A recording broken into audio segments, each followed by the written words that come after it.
John Higgins, Mortgage One. Happy post-election Monday. So lots of news last week, obviously, with the election being settled quite quickly.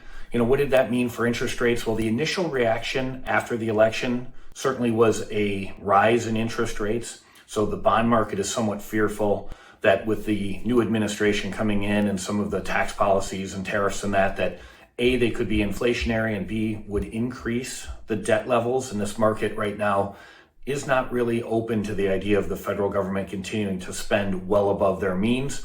More debt means more bonds have to be sold, and to attract buyers for this increased debt that we continue to see, you have to offer higher interest rates.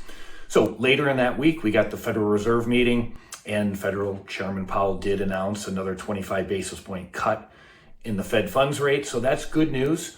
We expect another 25 basis points at their December meeting. And after that, it's really going to be data dependent.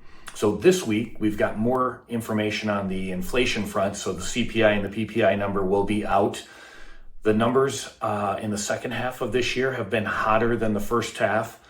And we're starting to see the market get a little bit twitchy about that. Another reason why interest rates are headed a bit higher. So if we start to see the inflation numbers maybe, turn back from that 3% level that they've been heading towards, or just a little bit higher, back towards 2%, that would be great. The market, again, is always fearful as far as the bond market goes of inflation.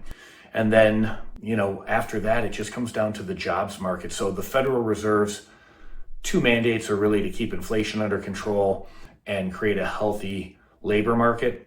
They have been bringing down the labor market a little bit because it has been a little bit hot. But, overall, the bond market is not real happy with kind of the way things are shaping up for the future. And we've run our interest rates almost up to 450 on the 10-year Treasury after being at 361 the day before the 50 basis point reduction by the Fed a couple months ago. So kind of counterintuitive. You would think when the Fed is cutting that rates overall, including mortgage rates, would come down, but not this time. So we'll give you an update next week after we get this inflation numbers come out and kind of see how the market reacts. Obviously, a lot of volatility post-election. We'll see where things go. Talk to you next week.